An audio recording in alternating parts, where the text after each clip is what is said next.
Sabe aquela sensação de querer muito que a vida dê frutos, que as coisas aconteçam de verdade? Mas aí, a gente se esforça e parece que não sai do lugar. Fica patinando, né? Hoje, a gente vai conversar sobre um erro muito comum, uma armadilha que impede a gente de avançar. Essa mania de tentar fazer tudo na nossa própria força, sabe? Desconectado da verdadeira fonte da vida. Olha só o nosso papo de hoje.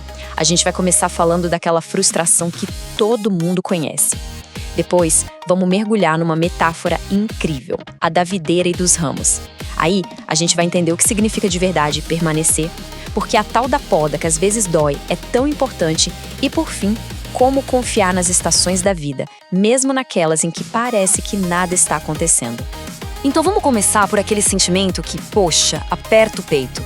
A sensação de estar preso, sabe? A gente dá o nosso máximo, se esforça de verdade, mas não vai pra frente. É como se fosse uma ilusão de vida. Por fora, tá tudo ok, tudo parece bem, mas por dentro, a gente sabe que tá faltando alguma coisa essencial. Essa pergunta aqui vai direto ao ponto, né? Quem nunca se sentiu assim? É um cansaço que não é só do corpo, é da alma. A gente tenta ter disciplina, bota toda a força de vontade, mas nada parece funcionar. E o resultado a gente já conhece: esgotamento, ansiedade. É como tentar encher uma piscina com um conta-gotas, usando só a nossa energia. Não dá. E olha que imagem perfeita para isso. Uma rosa cortada, colocada num vaso. Linda, né? Por um tempinho, ela até engana, parece cheia de vida. Mas a verdade é que ela já foi desconectada da sua fonte. Ela não recebe mais nutriente nenhum, só tá gastando energia que ainda tem guardada. Daqui a pouco ela murcha. É exatamente assim que fica uma vida baseada só no nosso esforço. Beleza, então. A gente já entendeu qual é o problema. Agora, bora virar essa chave. Existe uma nova forma de enxergar o crescimento. Uma metáfora incrível que muda tudo. É a gente sair dessa lógica do esforço para entrar na lógica da conexão. E a chave está toda aqui, nessa analogia poderosa de Jesus. Ele não diz se esforcem mais ou tentem ser mais fortes. Não, ele muda a nossa identidade. Ele diz: vocês são os ramos, eu sou a videira. A regra do jogo é clara. Sem ele, a gente não pode fazer absolutamente nada. Isso muda tudo. Olha, essa tabela aqui deixa tudo bem claro. A videira, que é Jesus, é a única fonte de vida e de nutriente, da seiva. O agricultor, que é o pai, é quem cuida de tudo, supervisiona o processo todo. E a gente? Nós somos os ramos. E qual o nosso papel?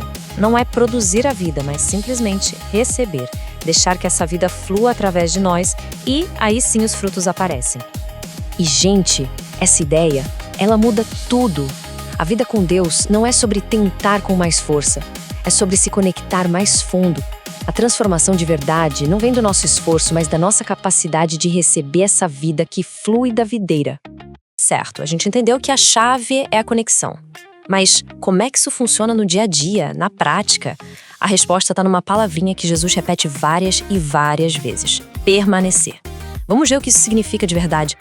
Permanecer, né? Continuar, ficar, fazer de novo e de novo. A palavra em si talvez não tenha muito glamour. Não é sobre um evento espetacular, um momento único. É sobre a beleza da constância. É sobre aqueles pequenos hábitos diários, as rotinas que nos mantêm conectados, plugados na fonte de vida. Um dia de cada vez. E a diferença aqui é gritante. De um lado, a gente tem o esforço, que foca no resultado, no fruto. E isso gera o quê? Ansiedade. Será que eu vou dar conta?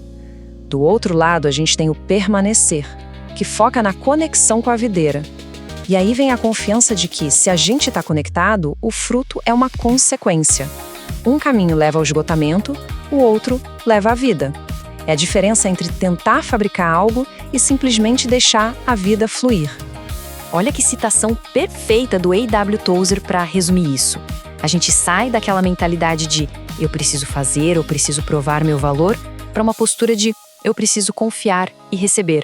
Disciplina é maravilhosa, claro, mas quando ela não nasce dessa dependência, vira só um peso, uma religiosidade vazia.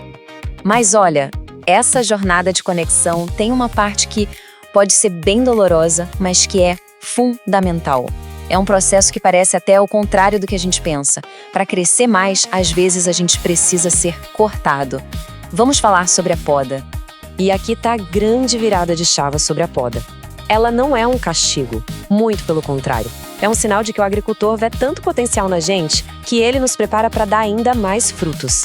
Então, se uma fase de poda tá rolando por aí, olha, se anime. É um sinal de que tem vida aí e que tem um futuro de muita abundância pela frente. Mas o que é que o agricultor corta exatamente? Ele tira o que a gente pode chamar de ramos ladrões. Sabe aquelas coisas na nossa vida que parecem pequenas, inofensivas, mas que na verdade estão roubando nossa energia?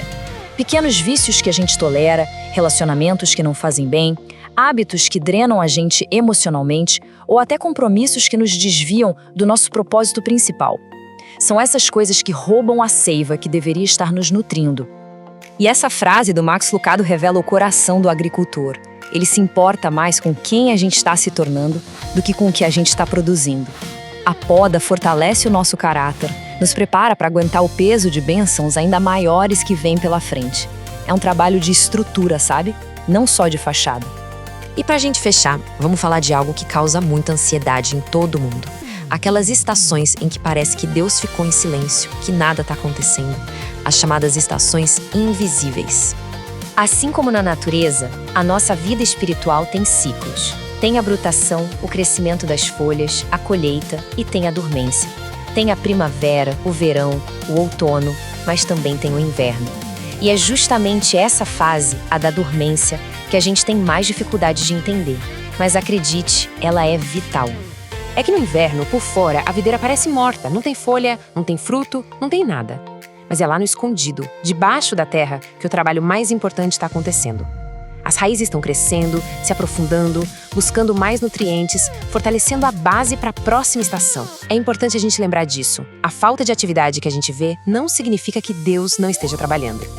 E aqui, atenção, é muito importante não confundir dormência com estagnação. São coisas totalmente diferentes. Na dormência, o ramo está vivo, está conectado, ele só está guardando energia e se fortalecendo por dentro. É preparação. Já na estagnação, o ramo foi desconectado, ele está morrendo aos poucos, por dentro, mesmo que por fora ainda pareça vivo.